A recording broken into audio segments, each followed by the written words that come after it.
Bonjour à tous, c'est Mylène Simone. Dans cette vidéo, aujourd'hui, nous allons voir pourquoi lire des livres.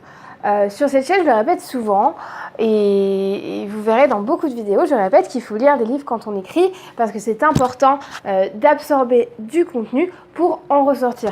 Pourtant, il y a souvent des personnes qui me disent « mais tu dis n'importe quoi parce que moi, j'écris et je lis pas de livres ». Il faut savoir que si tu lisais des livres, je pense, et je ne suis pas la seule à penser ça parce qu'il y a beaucoup d'auteurs qui le disent. Je pense que tu gagnerais à lire des livres, que tu améliorerais certains points, que ce soit ton orthographe, ton style, ta ponctuation. Je vous ai donné 5 arguments pour lesquels vous ne pouvez pas passer à côté de lire des livres. Et j'espère que ces arguments vous convaincront. Lire des livres, premier argument, permet d'accroître son vocabulaire. Sans le savoir, en lisant, vous allez pouvoir améliorer votre vocabulaire. Parce que de nouveaux mots vont se stocker dans votre cerveau au fil de vos lectures. Au quotidien, ils vous serviront, que ce soit pour parler ou écrire.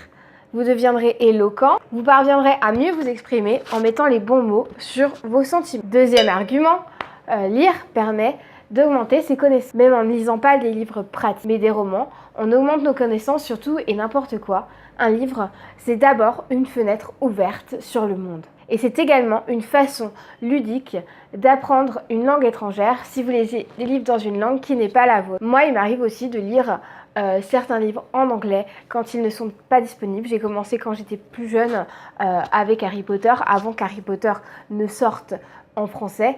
Je l'achetais en anglais pour en avoir la primeur et finalement ça permettait d'accroître mon niveau en anglais. Mais il y a toujours des choses qu'on apprend à travers les livres et même à travers des romans. Il y a toujours des petits points, des petites choses qui permettent d'en savoir plus et d'attiser notre curiosité. Troisième argument, lire permet de développer ses capacités rédactionnelles. Ce point est lié à l'accroissement du vocabulaire. Les livres influencent votre style d'écriture, que ce soit pour le rythme, la construction des phrases, les tournures, la ponctuation. Les meilleurs auteurs deviennent vos professeurs. Quatrième argument, lire permet de se relaxer. Lire des livres détend, et les livres détendent plus que de regarder la télé parce que vous allez être plus concentré sur votre lecture et ça permet de mettre de côté ses angoisses, son stress. En lisant, vous vous évaderez de votre quotidien. Lire est à la fois un loisir et un plaisir. Cinquième argument, pourquoi lire des livres? Parce que lire des livres, ça ne coûte pas cher du tout. Si un livre neuf et pas en format de poche coûte dans les 20 €, donc dans un format type Grasset ou Gallimard ou tout autre, les gros et beaux livres, il y a des tas de façons d'accéder à des livres pour un coût bien moindre. Vous pouvez aller en emprunter à la médiathèque.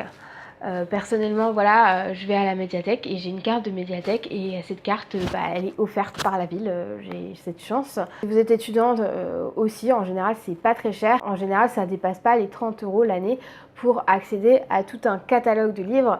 Et maintenant, les bibliothèques font même des catalogues de livres en ligne. Donc, le catalogue est encore plus fourni. Vous pouvez également acheter vos livres si vous voulez, parce qu'il y a des gens aussi qui n'aiment pas emprunter à la bibliothèque.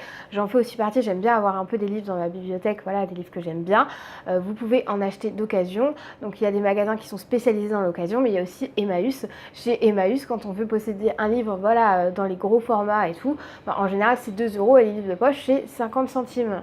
Aussi, si vous avez une liseuse, même si vous n'avez pas de liseuse, vous pouvez lire avec votre téléphone portable, il y a des applications pour ça, et vous pouvez télécharger de nombreux livres qui sont dans le domaine, mais il y a des tas de livres qui sont disponibles légalement et gratuitement pour des formats, voilà, au format numérique. Donc, vous n'avez pas l'excuse du coup pour dire que vous ne pouvez pas lire de livres. Cette vidéo est terminée.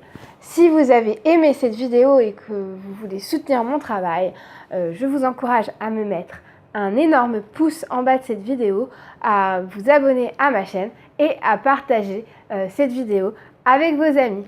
Je vous souhaite une très belle journée. Écrivez bien si vous écrivez, sinon lisez des livres et à bientôt!